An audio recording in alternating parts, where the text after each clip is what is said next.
با سلام خدمت بینندگان برنامه و کانال سیاست و دیپلماسی. خب این روزها خیلی جاها این سوال آشنا و تکراری رو میشنویم که بالاخره آینده این جنگی که امریکا و اسرائیل علیه ایران راه انداختن چی میشه؟ آیا آمریکا منصرف میشه، خسته میشه؟ آیا ایران کوتاه میاد؟ آیا تنگ هرمز بسته میمونه و وضعیت نهایی این منازعه چگونه خواهد بود؟ خب این برنامه تلاشی است برای اینکه بتونیم یک پاسخی بر اساس نظریه‌های بحران، سیاست بین‌الملل و علوم سیاسی به این پرسش ها بدیم. خب طبیعتاً با توجه به اینکه بحران در جریان هست، منازعه ادامه داره، واقعیت همینه که پیشبینی قطعی خیلی کار دشوار و سختی است، چرا که در واقع خیلی از عواملی در این بحران نقش دارن که در اختیار طرف مقابل نیسته. یعنی اقداماتی که امریکا انجام میده در اختیار ایران نیست، ایران خیلی تأثیری روی اونها نداره و برعکس اقداماتی که ایران انجام میده خیلی متأثر از سیاست‌های امریکا نیست. طبیعتاً تلاش هر دو طرف این هست که این وضعیت رو به نفع خودشون خاتمه بدن و با توجه به نوع منازعه و نوع بحرانی که وجود داره، این احتمال به صورت جدی در ماه‌های اخیر مطرح شده که ممکنه بحران کنونی میان ایران و آمریکا بیشتر از اون چیزی که در ابتدا تصور میشد طولانی تر بشه و ادامه پیدا کنه. ادعای اصلی یا اون حرف اصلی که در این برنامه خدمتتون مطرح میکنم این هست که جنس منازعه و بحران و تنش و کشمکش کنونی میان ایران و آمریکا و البته اسرائیل بگونه است که احتمال طولانی تر شدن این بحران رو بیشتر میکنه. اول اینکه اینجا ما 3 بازیگر داریم، هرچند در ظاهر به نظر میرسه که دعوای اصلی و اختلاف اصلی بین ایران و آمریکاست، ولی یک بازیگر سومی به نام اسرائیل هم داریم که در واقع با توجه به نفوذی که در امریکا داره، با توجه به وضعیت خاصی که داره، تلاش میکنه که این منازعه رو به نحوی خاتمه بده که بتونه منافع خودش رو تأمین بکنه. بنابراین تا الان، حداقل تا الان، با هر نوع توافق خوبی که دو کشور میتونستن بهش برسن مخالفت کرده. یعنی هم در زمان برجام و هم بعد از اون و هم در یادداشت تفاهم اسلام آباد شاهد این بودیم که اسرائیل تلاش خودش رو به کار گرفته که در واقع توافقی میان ایران و آمریکا انجام نشه، شاید به این دلیل که جریان‌های دستی راستی، احزاب تندروی راستگرا در اسرائیل از جمله تندروهای لیکود و احزاب دیگه برای این باورن که هر نوع توافقی میان ایران و آمریکا در نهایت به ضرر آمریکا خواهد بود و لذا تلاش میکنن که تا جایی که امکان داره مانع توافق ایران و آمریکا بشن، تا حدی که خب اخیراً شنیدیم که آقای جدی ونس معاون رئیس جمهور آمریکا هم به صراحت و به شکل بی سابقه‌ای اعتراف کرد که اسرائیلی ها تمام تلاششون رو به کار گرفتن که این یادداشت تفاهم اسلام آباد میان ایران و آمریکا اجرایی نشه و خب این یک مسئله بسیار شگفت‌انگیزیه در سیاست داخلی امریکا، چرا که به قول در واقع همسر بایدن میگفت که در این کتاب خاطراتش که اخیراً منتشر شده نوشته که هیچ سیاستمدار سطح بالایی در امریکا جرأت مخالفت علنی با اسرائیل را نداشت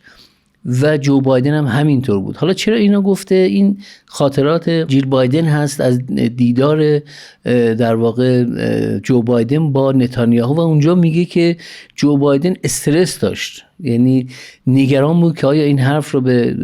نتانیاهو بزنه یا نه. یعنی به عبارت خیلی عامیانش میترسید که واقعا با نظرات نتانیاهو در مورد جنگ غزه مخالفت بکنه. خب اینم نشون میده که توانایی اسرائیل برای برهم زدن توافق میان ایران و آمریکا زیاد هست. نکته دیگری که باز در همین راستا مهمه و شاید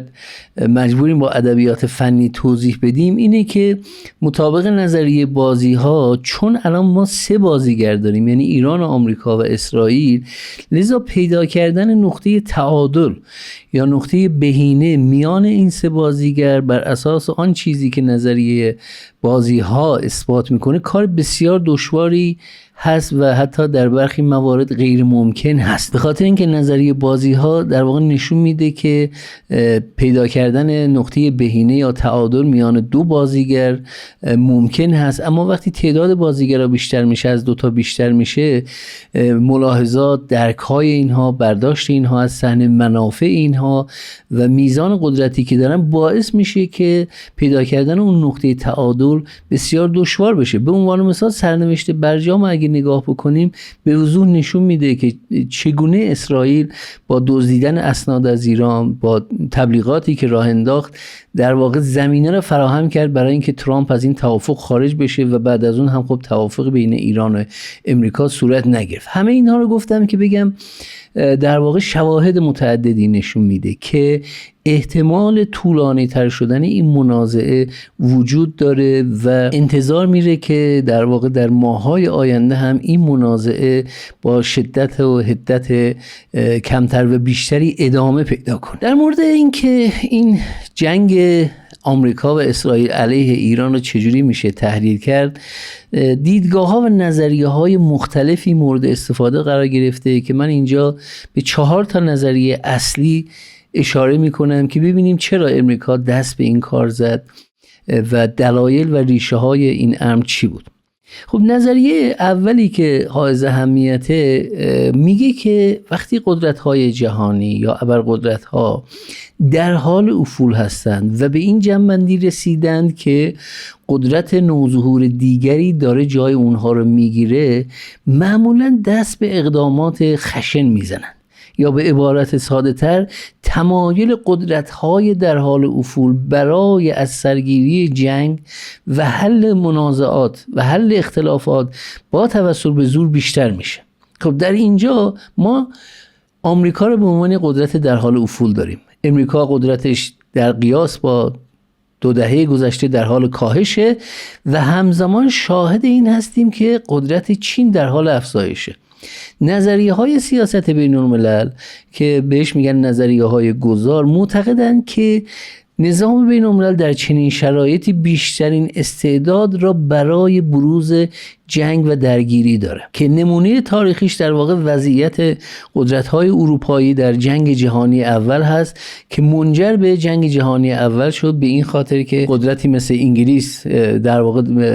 قدرت هژمون بود و در حال افول بود و قدرت‌های دیگه می‌خواستن جای اونو بگیرن. خب وضعیتی که ما الان داریم تقریباً با برخی اختلافات شبیه همون وضعیتی، یعنی امریکا احساس میکنه که اگر نتونه جایگاه خودش رو با توسل به جنگ حفظ بکنه، ممکنه که در رقابت بزرگی که با چین داره از چین عقب بمونه و چین از امریکا سبقت بگیره. نظریه دیگری که در واقع مطرح میشه نظریه جنگ‌های نامتقارن یا نبردهای نامتقارن هست. بر این اساس گفته میشه که قدرت‌های متوسط یا کوچیک در مقابل قدرت‌های بزرگ جهانی نمیتونن به شیوه کلاسیک یا به شیوه متعارف بجنگن، بنابراین رو میارن به جنگ‌ها یا نبردهای نامتقارن. چاره دیگری هم ندارن، چرا که در واقع توازن قدرتی میان اونها وجود نداره. بر این اساس تحلیلگران معتقدند که جمهوری اسلامی از 2 دهه پیش خودش را برای یک جنگ نامتقارن با امریکا آماده کرده بود و مجموعه اقداماتی که در جنگ اخیر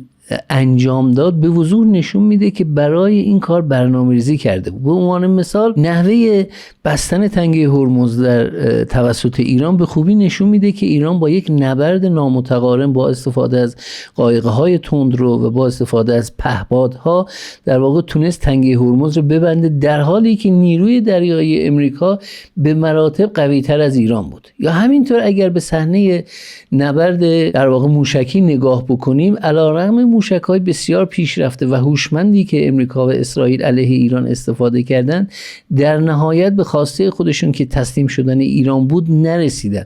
و ایران با تاکتیک‌های نامتقارنی که در پیش گرفته بود در واقع تونست هم حملات اونها رو دفع بکنه و هم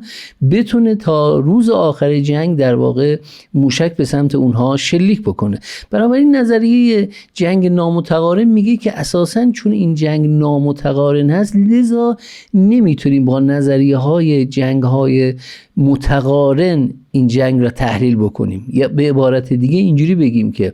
یک طرف جنگ یعنی امریکا با استفاده از قدرت متعارف کلاسیک و گسترده نظامی خودش داره به ایران فشار میاره و از طرف دیگه ایران تلاش میکنه با شیوه های نامتقارن، با شیوه های خلاقانه در برابر این فشار امریکا ایستادگی بکنه. به همین خاطره که اصولا برخی ها معتقدن که جنگ های نامتقارن میتونن طولانی تر بشن که نمونهش را ما مثلا در اشغال افغانستان توسط شوروی دیدیم که چندین سال طول کشید و نهایتا شوروی مجبور به عقب نشینی شد، یا همینطور در جنگ‌های روسیه با چچن و حتی تا حدی میشه گفت که جنگ فعلی روسیه در اوکراین هم برخی جنبه‌های نامتقارن داره. یعنی در حالی که روسیه از نظر قدرت نظامی کلاسیک به مراتب قوی‌تر از اوکراین هست، ولی اوکراینی‌ها تونستن با تولید پهپادهای متعدد ارزون قیمت تا الان در مقابل روسیه مقاومت بکنن. بنابراین بر اساس این نظریه جنس جنگ کنونی میان ایران و آمریکا هم اینگونه است و در واقع یک طرف یعنی ایران داره مقاومت میکنه و طرف دیگه یعنی امریکا سعی میکنه که با استفاده از قدرت نظامی گسترده و کلاسیک خودش این جنگ رو به نفع خودش و در کوتاه‌ترین زمان ممکن خاتمه بده. اما چون ماهیت جنگ نامتقارن هست بنابراین انتظار نمیره که این بحران و این جنگ به این زودی تمام بشه. نظریه دیگری که مطرح میشه، حالا شاید یه مقدار وسواس به خرج بدیم نگیم نظریه بگیم مدل، این هست که دو طرف سعی میکنن با تسعید بحران یا با تشدید بحران زمینه رو برای کاهش تنش فراهم بکنن. اصطلاحاً بهش میگن که تشدید تنش برای کاهش تنش. بیان سادهش اینجوری هست که شما در مقابل رقیبت دست به یک اقدام خیلی دردآور میزنی تا طرف مقابل از ادامه منازعه، درگیری، کشمکش با شما در عقب نشینی بکنه و خویشتن‌داری در پیش بگیره. این نظریه تصاعد بحران یا تسعید بحران هست. برخی ها بهش میگن نظریه در واقع فواره. معتقدن که یک فواره زمانی رو به پایی میاد که به اوج خودش رسیده باشه و از این منظر معتقدن که هنوز جنگ میان ایران و آمریکا به اون نقطه اوج خودش نرسیده تا فرود بیاد. دو طرف همچنان یعنی هر دو طرف خودشون رو پیروز جنگ میدونن و حاضر به عقب نشینی و کوتاه اومدن و دادن امتیازات نیستن. لذا بر اساس این مدل ما زمانی شاهد آغاز روند کاهش تنش میان ایران و آمریکا خواهیم بود که بحران میان دو طرف به اوج خودش رسیده باشه و محاسبات دو طرف یا یکی از دو طرف این باشه که دیگه نمیشه این روند را ادامه داد، دیگه نمیشه این بحران را ادامه داد و اساساً تصاعد تنش دیگه فایده ای نداره. موضوع حمله به زیرساخت‌ها در این راستا قابل فهمه. به عنوان مثال وقتی به حملات هوایی ناتو در یوگسلاوی بعد از سال 1999 نگاه میکنیم، یکی از دلایلی که باعث شد میلوشویچ عقب نشینی بکنه این بود که جنگ ناتو به زیرساخت‌های یوگسلاوی یا صربستان امروزی کشیده شد. برخی نیروگاه‌ها مورد حمله قرار گرفتن، بسیار از پل‌ها تخریب شدن و بنابراین دیگه اون روحیه اولیه‌ای که بعد از حمله ناتو در یوگسلاوی شکل گرفته بود، اون روحیه ملی‌گرایانه وجود نداشت و مردم به این جمع‌بندی رسیدن که با این وضع دیگه نمیشه بحران را ادامه داد و میلوشویچ دستش برای توافق بازتر شد. بنابراین در مدل یا نظریه تصاعد بحران ما باید منتظر باشیم ببینیم در چه نقطه‌ای در چه زمانی بحران به اوج خودش میرسه. به خاطر همین برخی سناریوهای خیلی تیره هم مطرح میشه. یعنی حتی برخی ها معتقدن که شاید در صورتی که ترامپ در این منازعه گرفتار بشه، احساس کنه هیچ راه خروجی نداره، ممکنه که حتی از سلاح‌های عجیب و غریب و نامتعارف استفاده بکنه. هرچند خب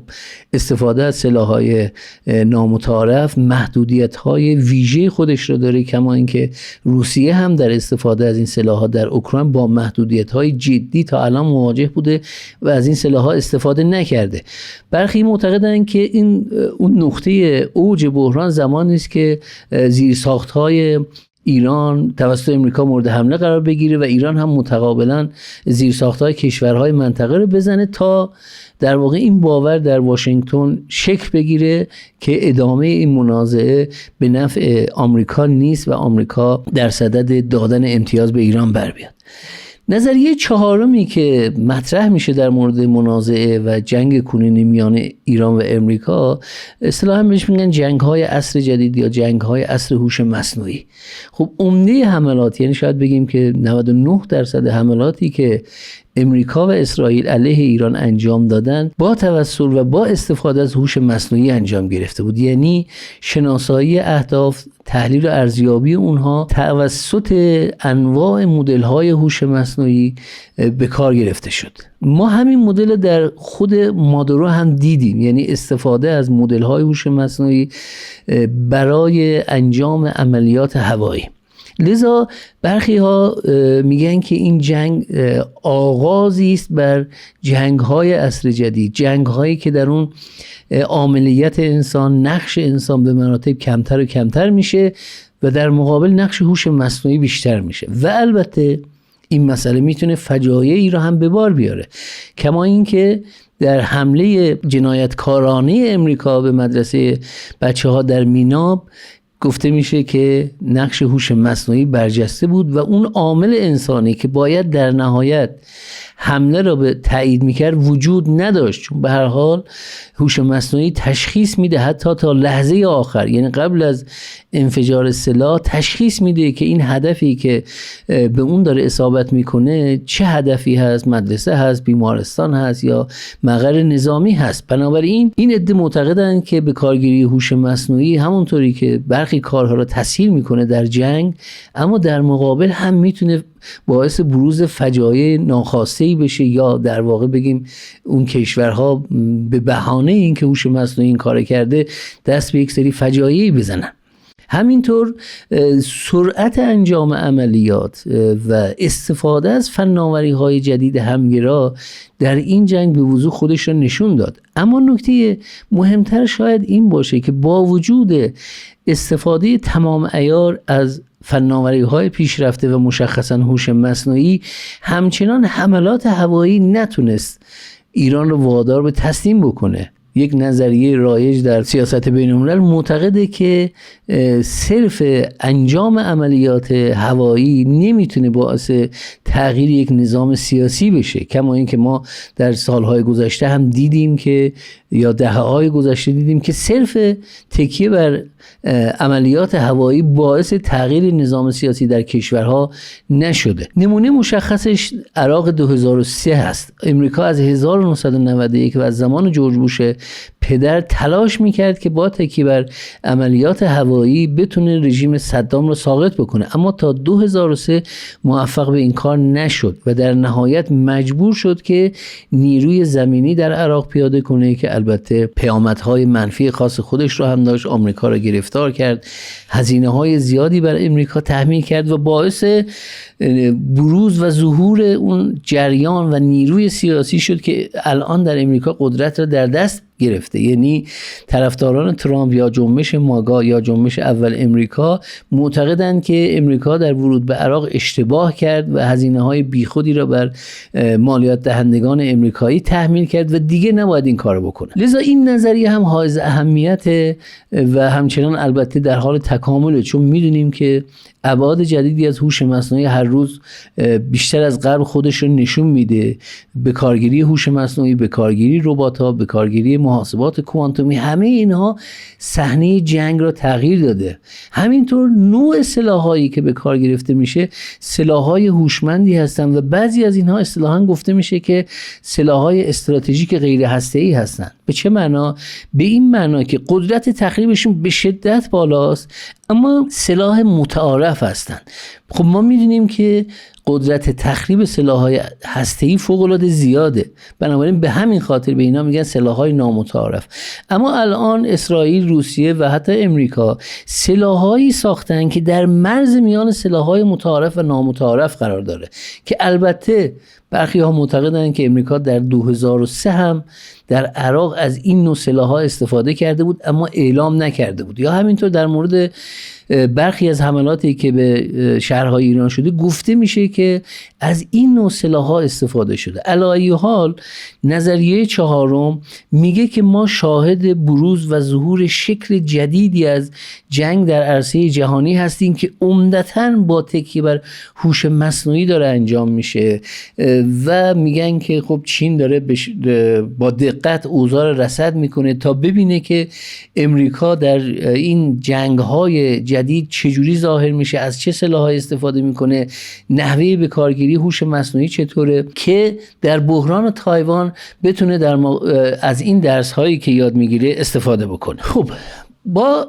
توضیحی که دادیم الان باید ببینیم که در واقع استراتژی امریکا در این جنگ چیه و چرا ادعای ما این هست که احتمال طولانی تر شدن این منازعه وجود داره. ببینید نکته اول و بسیار اساسی این هست که امریکا بعد از حمله به ایران در 9 اسفند و جنگی که علیه ایران راه انداخت در واقع دوچار اون چیزی شد که شاید بتونیم اسمشو بذاریم تله اعتبار. یعنی چی؟ یعنی امریکا به خاطر داشتن قوی ترین ارتش جهان، به خاطر استفاده از فناوری های بسیار پیشرفته، به خاطر اینکه بودجه نظامیش از همه بیشتر بود، یه اعتبار نظامی در دنیا داشت، هرچند این اعتبار بعد از حمله آمریکا به عراق خدشه‌دار شده بود، ولی در هر صورت شاید تصور غالب این بود که امریکا با توجه به تفاوت قدرت نظامی که با ایران داره بتونه این جنگ رو خاتمه بده. اما این اتفاق نیفتاد و همونطوری که اشاره کردیم به دلیل آمادگی ایران، در واقع فکری که ایران کرده بود از 2 دهه پیش برای جنگ نامتقارن با امریکا، ترامپ به خواسته های خودش نرسید. حالا بگذاریم از این که یک شکست مهمی که برای ترامپ اتفاق افتاد این بود که واقعا معلوم نبود در این جنگ دنبال چیه. یه روز از تغییر رژیم حرف میزد، یه روز از بین بردن برنامه هسته ایران به عنوان هدف تعریف میکرد، روز بعد میگفت از بین بردن توان موشکی ایران و همینطور حرفهای متناقض و در نتیجه از ابتدا یک هدف روشن و شفافی نداشت که اینو من بارها توضیح دادم که دلیلش شاید این بود که ترامپ بعد از حمله به ونزوئلا و انجام عملیات رعدآسا و سریع و دستگیری و ربودن مادورو فکر میکرد که سناریوی کم و بیش مشابهی رو در ایران میتونه پیاده کنه و اگر رأس سیستم رو هدف قرار بده، زنجیره فرماندهی و کنترل رو در واقع هدف قرار بده، در اون صورت جنگ مثلا در 3-4 روز ممکنه تموم بشه. فارغ از این که خب ایران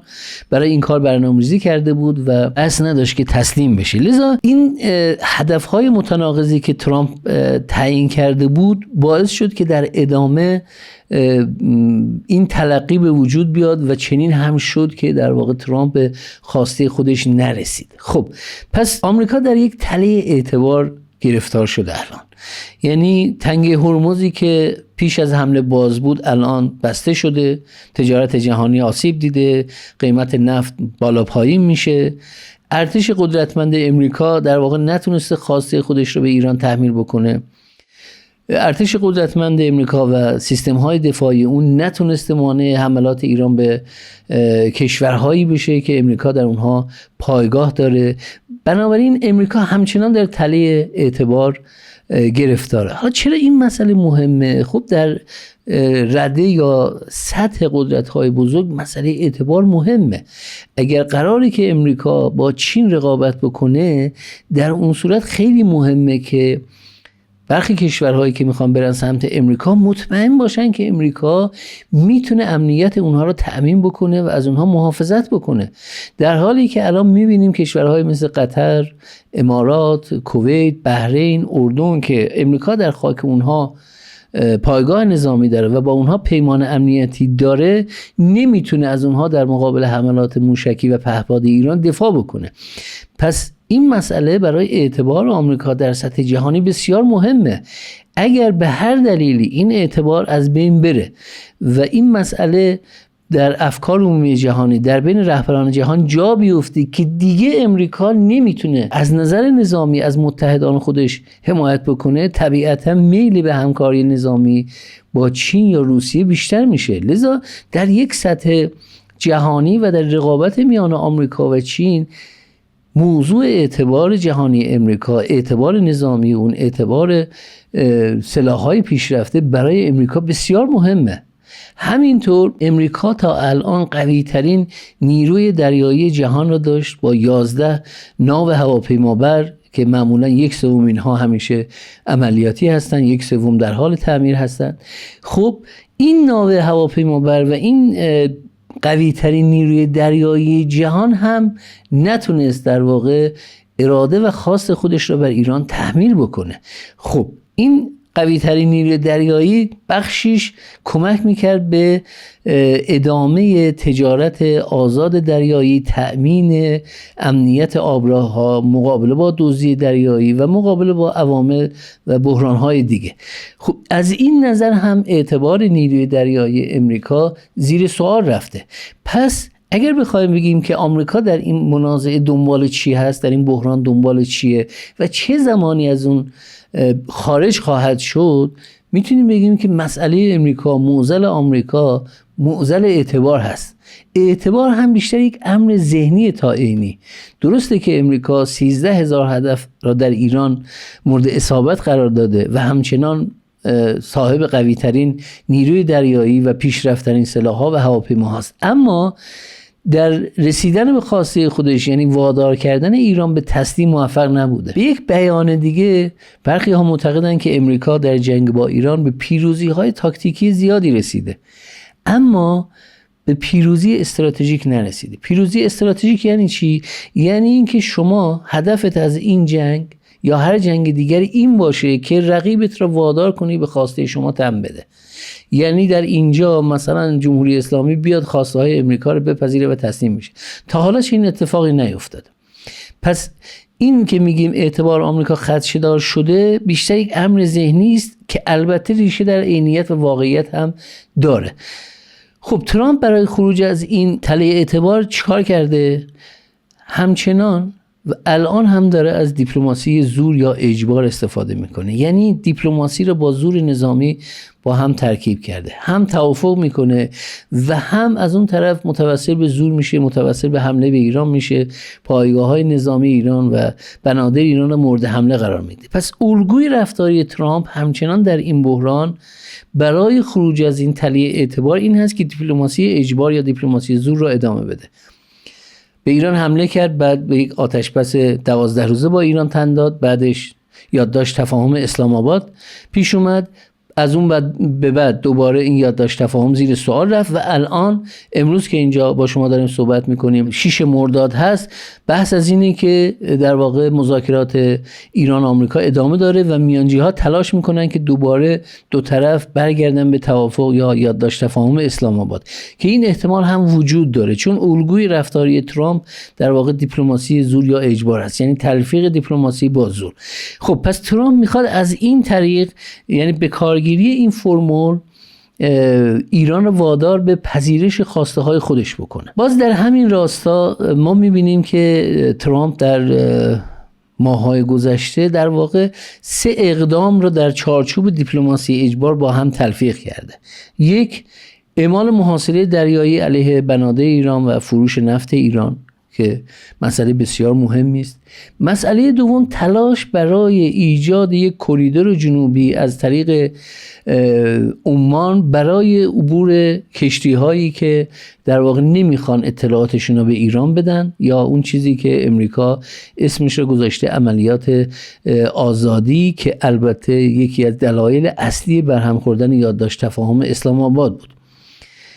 کار سوم یا اقدام سومی که ترامپ داره انجام میده تشدید حملات هوایی علیه ایران و بنادر ایران و شهرهای موشکی ایران هست که ما شاهد بودیم در 2 هفته گذشته. در واقع این حملات رو تشدید کرد. این حملات صرفاً محدود به بخشی از جغرافیای ایران یعنی جنوب ایران نموند. البته باز در این راستا سناریو پردازی های متعددی مطرح میشه، از جمله این که گفته میشه که مثلا طرحهایی برای ورود زمینی به ایران وجود داره یا ایجاد یک منطقه امن در نزدیکی تنگه هرمز و غیره. ولی توجه داشته باشی که اینا عمدتاً سناریو پردازی های نظامی هست، به معنای این نیست که در دستور کار سیاستگزار قرار گرفتن. ما میدونیم که در داخل امریکا هم این باور وجود داره که به دلیل وسعت جغرافیایی که ایران داره، به دلیل در واقع اون جغرافیای خاص ایران، سواحل طولانی که ایران داره، حمله زمینی به ایران به مراتب کار پیچیده است. حتی فرض کنیم اگر امریکا بتونه برخی جزایر رو در خلیج فارس تصرف بکنه، نگهداری این جزایر، حفظ اونها یا اشغال مستمر اونها کار بسیار دشواری است و میتونه هزینه‌های زیاد انسانی حتی بر ترامپ تحمیل بکنه و این در حالیه که ترامپ با شعار خارج کردن امریکا از جنگ‌ها سر کار اومده. یعنی میخوام این نکته رو بگم که ترامپ به رغم اینکه دست به اقدام نظامی میزنه، اما تا الان، حداقل تا الان، آینده رو نمیدونیم، حداقل تا الان از درگیر کردن آمریکا در جنگ‌های طولانی مدت خودداری کرده و به خاطر همینه که در مورد ایران هم همه تلاشش رو به کار گرفته که در کوتاه‌ترین زمان ممکن از این بحران خارج بشه و این در حالیه که استراتژی ایران که در ادامه توضیح خواهیم داد این هست که بتونه در واقع این جنگ نامتقارن رو طولانی‌تر بکنه، آمریکا رو خسته بکنه، آمریکا رو از ادامه جنگ منصرف بکنه. پس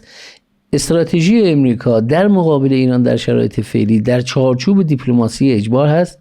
برای خروج از تله اعتبار هست و در چارچوب دیپلماسی اجبار 3 اقدام اساسی را انجام میده: محاصره دریایی،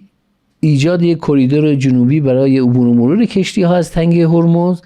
و تشدید حملات هوایی علیه ایران به قصد ضربه زدن به زیرساخت‌های ایران، به قصد تضعیف توان عملی ایران برای کنترل تنگه هرمز. اخیراً یکی از مقامات دفاعی امریکا گفته بود که ایران توان عملی کنترل تنگه هرمز را از دست داده. این قابل راستی آزمایی نیست، چون به هر حال ایران همچنان این توانایی رو داره که به کشتی ها اخطار بده، مسیر اونها رو عوض بکنه یا اونها رو وادار بکنه از مسیری عبور بکنن که در واقع ایران میخواد. نکته دیگری که برخی ها مطرح کردن ولی هنوز تحقق پیدا نکرده اینه که شاید ترامپ با درس گرفتن از جنگ اخیر و ناکامی هایی که داشته بره به سمت ایجاد یک ائتلاف بین المللی یا حداقل ائتلاف با ناتو یا کشورهای اروپایی برای خروج از این مخمسه یا تله اعتبار. نشانه هایی از این هم وجود داره. مثلا مارک روته دبیرکل ناتو چند هفته پیش اعلام کرد که حملات آمریکا به ایران دفاعی هست یا یه همچین چیزی که مثلا مشروع هست و غیره. خب واکنش تند هم مواجه شد. به نظر میرسه که ترامپ بدش نمیاد این کار بکنه، اما چون بارها از ناتو انتقاد کرده، بارها از متحدان اروپایی خودش انتقاد کرده، لذا ایجاد این ائتلاف بین‌المللی کار سخت و دشواری است. درسته که نخست وزیر بریتانیا عوض شده، کیر استارمر رفته و اندر برنهام اومده، اما در واقع کشورهای مثل فرانسه و آلمان همچنان مخالفت‌های جدی با ایجاد ائتلاف بین‌المللی علیه ایران دارند و شاید یکی از مهمترین موانع اروپا این هست که این جنگ رو غیر قانونی و خلاف حقوق بین‌الملل میدونه و چون اروپا در عرصه بین‌المللی خودش رو مدافع حقوق بین‌الملل میدونه، لذا پیوستن به آمریکا و اقدام نظامی علیه ایران نقض اصولی است که اتحادیه اروپا همواره به دفاع از اونها پرداخته و افتخار میکنه که اصلی ترین بازیگری است در صحنه جهانی که از این ارزش ها دفاع میکنه. لذا فعلا در مورد اینکه آیا این ائتلاف شکل میگیره، کم و کیف اون چگونه خواهد بود، ابهام‌های جدی وجود داره، مخصوصا در مورد پیوستن ناتو به امریکا. چون میدونید که ناتو از نظر سیستم یا سازوکار تصمیم گیری داخلی تصمیم‌های خودش را بر اساس اجماع میگیره. کما اینکه اگر یادتون باشه در روند پیوستن سوئد و فنلاند به ناتو، ترکیه بازیگری بود که در واقع مخالفت کرد با پیوستن سوئد و نهایتاً با گرفتن برخی امتیازات در مورد اون گروه‌های اپوزیسیون کرد ترکیه در سوئد. با پیوستن سوئد به ناتو موافقت کرد. بنابراین اگر در صورتی که ناتو بخواد به ائتلاف با آمریکا علیه ایران بپیونده، این هم مستلزم این هست که در داخل ناتو در این مورد اجماع صورت بگیره که به نظر میرسه کار بسیار دشواری هست. بنابراین فعلا امروز که داریم صحبت میکنیم احتمال شکل‌گیری یک ائتلاف بین‌المللی علیه ایران کمتر هست، اما خب واقعیت اینه که در صورتی که این بحران بیش از حد طولانی بشه، در صورتی که ترامپ به این جنبندی برسه که به تنهایی نمیتونه از این بحران خارج بشه، در صورتی که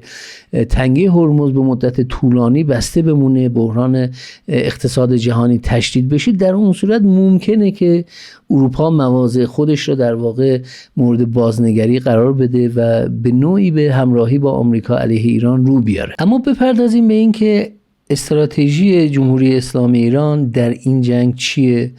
و چجوری تونسته تا حالا در برابر فشارهای آمریکا مقاومت بکنه.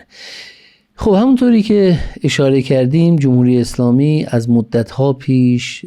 خودش را برای این جنگ آماده کرده بود. همواره این بحث وجود داشت که ممکنه آمریکا زمانی به ایران حمله بکنه و بنابراین آمادگی این را داشت و استراتژی ایران هم مبتنی بر یک جنگ نامتقارن بود که اشاره کردیم که به دلیل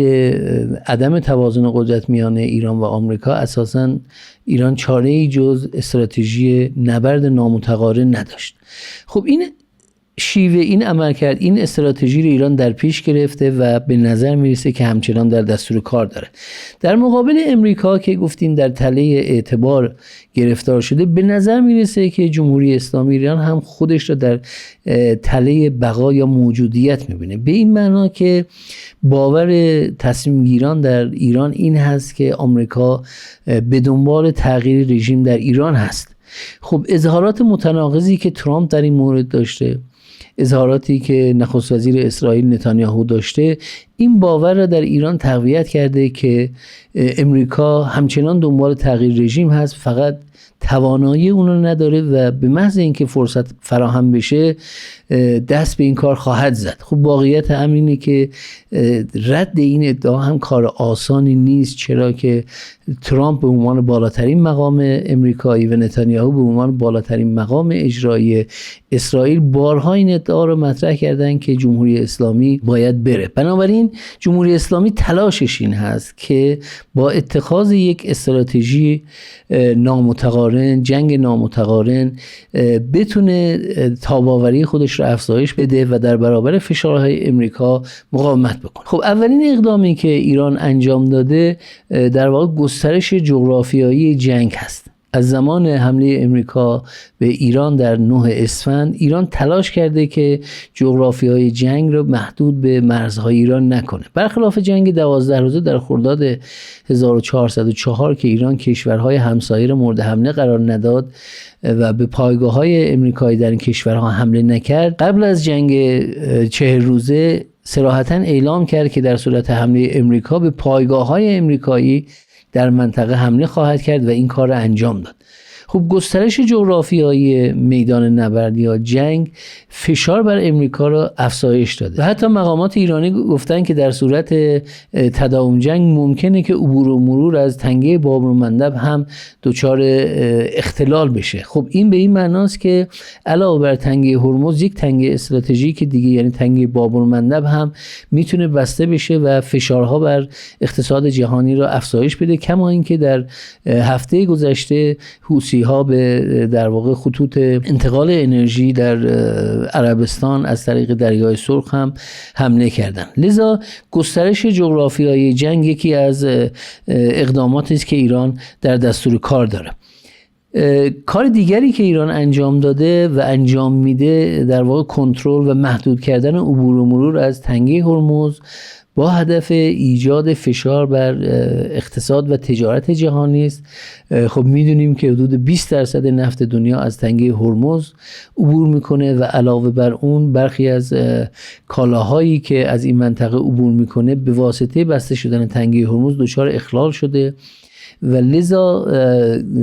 گفته میشه که در واقع تنگه هرمز ابزار جدید استراتژیک ایران هست و از این طریق ایران میتونه به امریکا فشار بیاره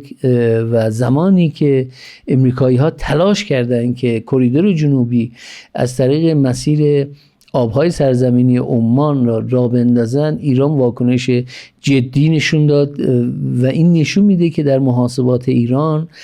کنترل عبور و مرور از تنگه هرمز بسیار حائز اهمیت و اتفاقا جایی هست که نقطه آسیب پذیری امریکاست و امریکا نمیتونه بسته شدن تنگه هرمز به مدت طولانی مدت تحمل بکنه و توسط متحدان خودش توسط بازارهای جهانی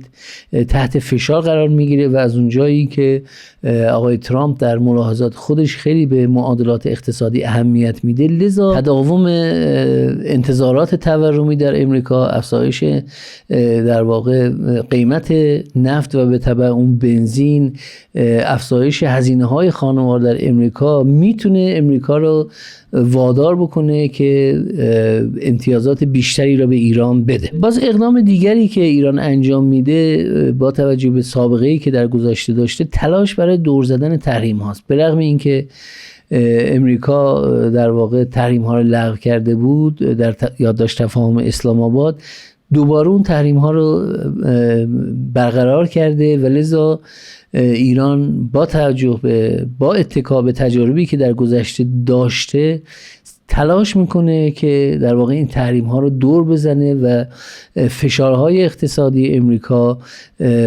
از این طریق رو کاهش بده، چون به هر حال یکی از مواردی که امریکایی ها تلاش میکنن از اون استفاده بکنن افزایش فشار اقتصادی بر ایران هست تا فشارهای معیشتی روی مردم رو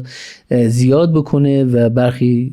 گروه های آمریکایی، برخی سیاستمداران امریکایی معتقدن که افزایش این فشارها بر اقتصاد ایران میتونه اقتصاد ایران رو دچار بحران جدی بکنه و این باعث نارضایتی اقشار پایین و مردم بشه و نتیجتاً نوعی اعتراض داخلی رو به وجود بیاره. اقدام دیگری که ایران انجام داد مخصوصا بعد از جنگ 12 روزه تکیه بر شهرهای موشکی زیرزمینی بود. برخی ها معتقدند که در واقع ایران بعد از تجربه جنگ 12 روزه بخش عمده ای از فعالیت‌های موشکی خودش رو به شهرهای زیرزمینی منتقل کرد که زدن اونها، تخریب اونها کار بسیار دشواری بود. در همین جنگ 40 روزه شاهد بودیم که امریکایی‌ها بارها به شهرهای موشکی ایران و مشخصاً یکی از شهرهای مهم موشکی ایران در یزد حمله کردند، ولی موفق نشدن که پرتاب موشک‌ها از این شهرها رو متوقف بکنن. حتی بحث در این بود که در نزدیکی این شهرهای موشکی امریکایی‌ها سلاح‌های انفجاری کار گذاشتن، مین‌های انفجاری کار گذاشتن که در واقع بتونن اونها رو خنثی بکنن، بتونن مانع استفاده از لانچرها یا پرتاب کننده‌های موشک بشن که در این زمین هم موفق نشدن. بنابراین در استراتژی ایران در جنگ نامتغایر با امریکا شهرهای موشکی زیرزمینی نقش کلیدی دارند و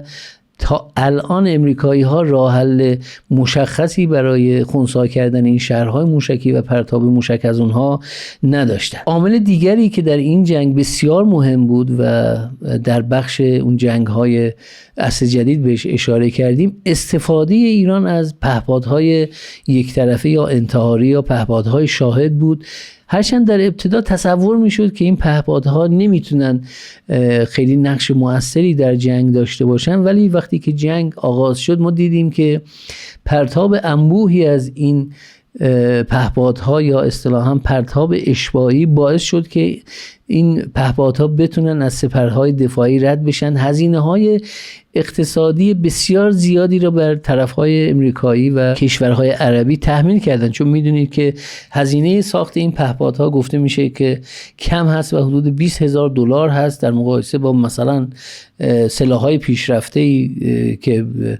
قیمتشون چند میلیون دلار. به عنوان مثال موشک‌های رهگیر تاد گفته میشه که هر یک تیرش، هر یک موشکش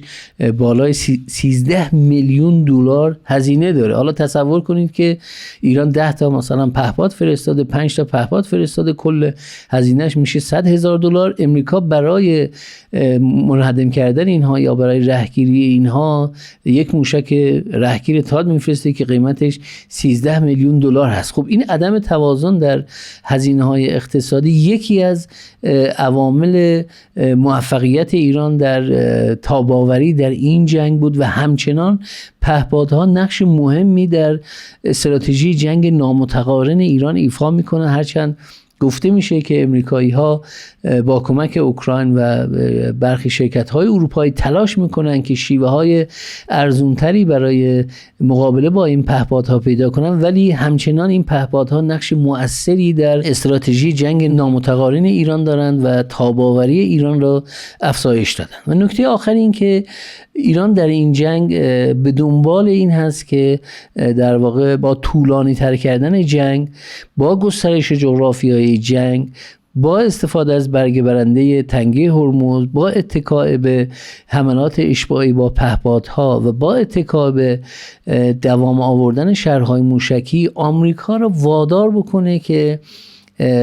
از خواسته های خودش کوتاه بیاد،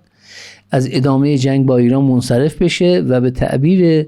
اقتصاددانها به این جمع‌بندی برسه که هزینه این جنگ برای امریکا به مراتب بیشتر از سود و منفعت اون هست و مجبور بشه که منازعه با ایران رو به صورت یک طرفه خاتمه بده و به قول معروف از این چرخه بحران خارج بشه. خب توضیح دادیم که استراتژی امریکا و ایران در این جنگ چیه. گفتیم که امریکا در تله اعتبار گرفتار شده و ایران در تله بقا و هر دو تلاش میکنن که با کمترین هزینه و بیشترین سود از این جنگ بیرون بیان. اما در عرصه عملی و واقعی ممکنه که صحنه اونجوری که بازیگران میخوان رقم نخوره و سناریوهای دیگری محقق بشه. به عنوان مثال در حالی که امریکا تلاش میکنه به سرعت از این بحران خارج بشه،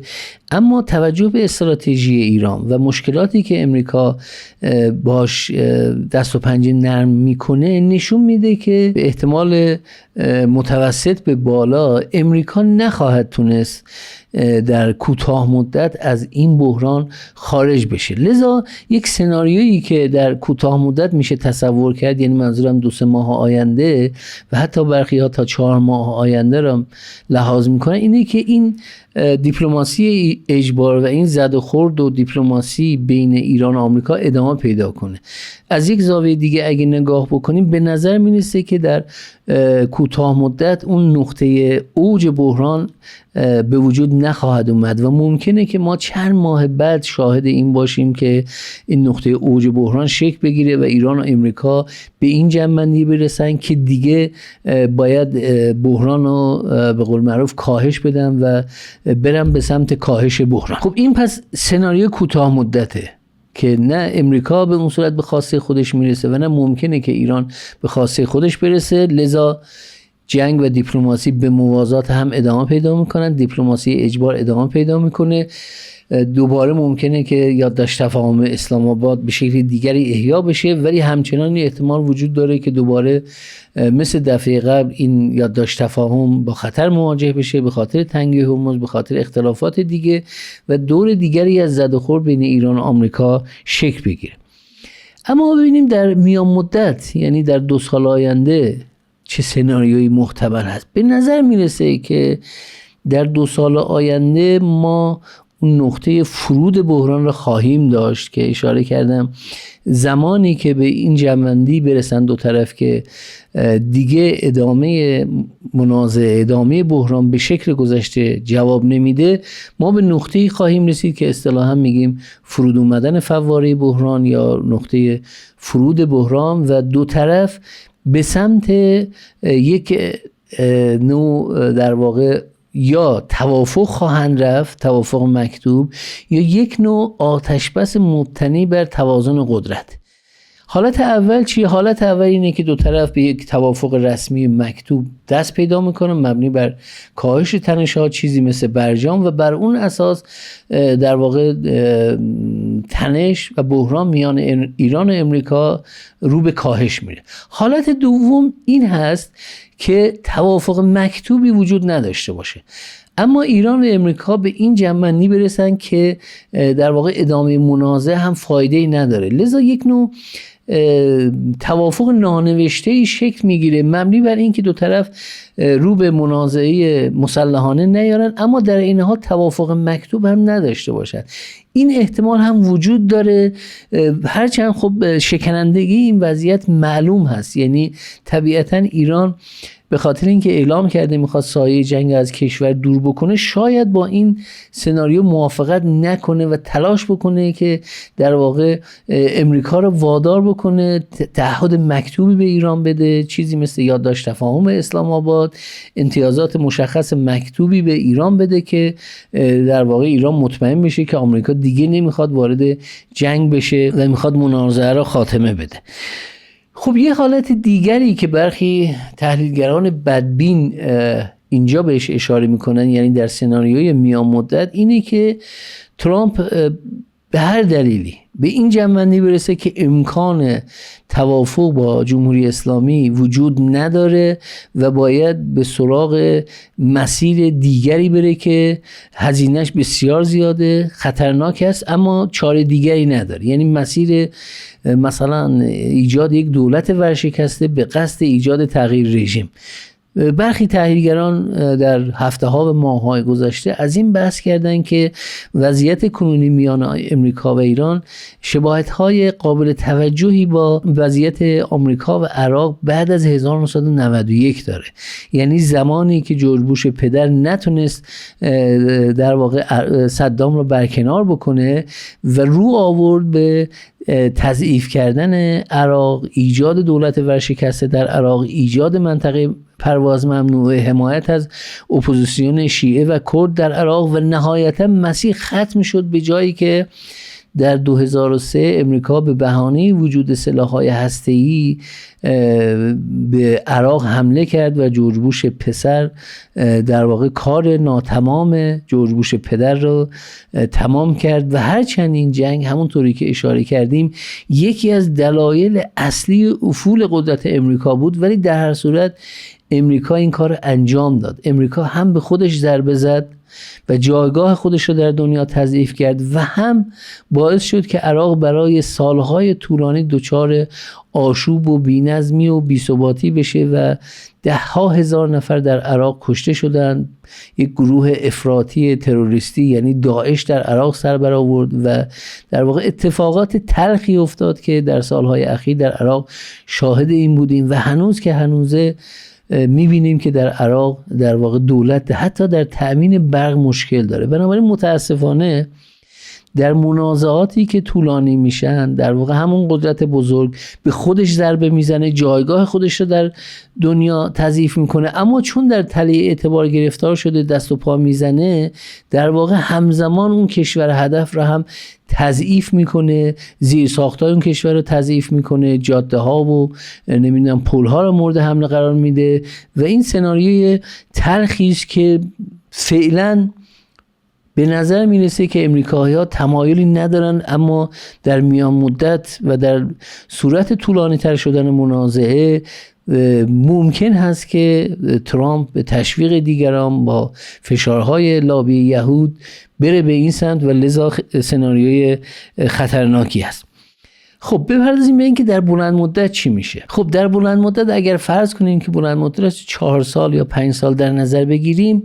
خب چند تا سناریو قابل تصور هست. یک سناریو اینه که اساساً ایران و آمریکا بیارن به سمت عادی سازی روابط خودشون، تنش‌ها رو کاهش بدن و حتی فراتر از اون روابط سیاسیشون رو از سر بگیرن و به سمت یک روابط عادی دیپلماتیک حرکت بکنن. یه سناریو دیگه‌ای که وجود داره اینه که در واقع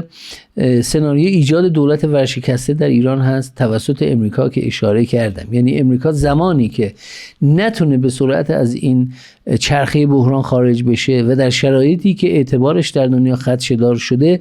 دست به اقدامات غیر مترقبه، دست به اقدامات غیر قابل پیش بینی بزنه، مثلا زیرساخت‌ها رو بزنه، پل‌ها رو بزنه و کارهایی از این قبیل انجام بده، ایران هم پاسخ بده، منطقه دچار در واقع یک جنگ فرسایشی طولانی مدت بشه. در این حالت در واقع این احتمال وجود داره که به قول معروف امریکایی‌ها دنبال ایجاد یک دولت ضعیف، ناکارآمد یا در حال ورشکستگی در ایران باشن، به این امید که در واقع بتونن به قول معروف اون ضربه نهایی وارد کنن. چون وقتی که به سابقه امریکا در مقابله با دولت‌هایی که مخالف امریکا هستن نگاه میکنیم، معمولا امریکایی ابتدا اون دولت رو تضعیف میکنن، ناکارآمد میکنن، تحت تحریم قرار میدن و صبر میکنن تا نقطه معینی برسه که احساس بکنن میتونن اون دولت را ساقط بکنن. آمریکایی ها این فرمول را در عراق پیاده کردن، در لیبی پیاده کردن، در کوبا و ونزوئلا هم به نوعی پیاده کردن، کما اینکه الان دارن فشار میارن که کوبا به خواسته های امریکا تن بده. پس یه سناریوی دیگری که در بلند مدت میتونه مورد توجه قرار بگیره اینه که امریکا زورش به ایران نرسه، استراتژی ایران موفق بشه، تاباوری ایران برای امریکا اثبات بشه و امریکا بدون حل مسئله به قول معروف یک جانبه اعلام پیروزی بکنه، برای حفظ اعتبار خودش اعلام پیروزی بکنه و از این بحران خارج بشه. این هم در امریکا اتفاق افتاده. یعنی جاهایی امریکایی ها به این جمعنی رسیدن که هزینه در واقع تغییر رژیم به مراتب بیشتر از هزینه حفظ وضع موجود هست. با توجه به همه مواردی که اشاره کردیم، به نظر میرسه که در مورد بحران کنونی میان ایران و آمریکا چند نتیجه گیری قابل دفاع باشه. اولین نتیجه گیری این هست که بحران کنونی ادامه دار خواهد بود و به زودی خاتمه پیدا نخواهد کرد. استراتژی دو طرف، رفتارهای اونها، تاکتیکهای نبرد اونها نشون میده که به احتمال متوسط به بالا و به احتمال زیاد منازعه کنونی چند ماه دیگر هم ادامه خواهد داشت. یعنی ماهیت منازعه، ابعاد اون نشون میده که این منازعه امکان فرسایشی شدن داره، هرچند هم امریکا و هم ایران به یک منازعه بی پایان فکر نمی کنن، ولی ممکنه در عمل چیزی اتفاق بیفته که مطابق خواست اونها نباشه. نتیجه دوم اینه که متاسفانه بازیگر سوم و بازیگر اخلالگر به نام اسرائیل وجود داره که کمک میکنه به فرسایشی شدن این جنگ. هزینه‌های زیادی که اسرائیل و لابی طرفدار اسرائیل در آمریکا خرج میکنن برای جلوگیری از توافق باعث شده که در واقع این جنگ و این منازعه تا الان ادامه پیدا کنه و بنابراین یکی دیگر از دلایل اینکه ادعا میکنیم این منازعه و این بحران امکان فرسایشی شدن و طولانی شدن داره، در واقع رفتار و عملکرد اسرائیل هست. در اسرائیل هم مثل امریکا انتخابات پارلمانی در ماه اکتبر برگزار خواهد شد و نتانیاهو تلاش زیادی میکنه که در این انتخابات برنده بشه و ممکنه که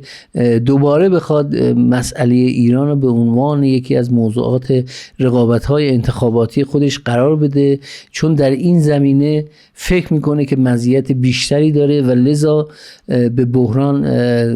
در واقع دامن بزنه، بحران رو تشدید بکنه، مانع از توافق ایران و آمریکا بشه. و خبری که امروز داشتیم این بود که دوباره نتانیاهو به دیدار ترامپ میره و در گذشته شاهد بودیم که هر موقع ترامپ در کاخ سفید از نتانیاهو استقبال کرده، بعدش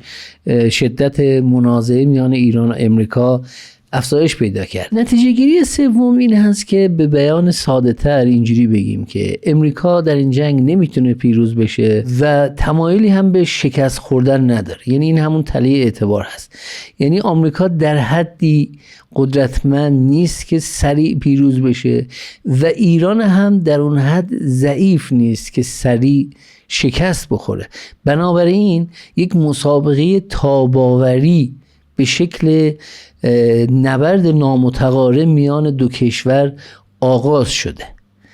هر دو طرف سعی میکنن که تاباوری رقیب را افزایش بدن، نقاط ضعف او رو شناسایی بکنن، از اونها استفاده بکنن تا به خواسته های خودشون برسن و به همین دلیل هم احتمال فرسایشی شدن این بحران، طولانی شدن اون وجود داره. و نتیجه گیری آخر این هست که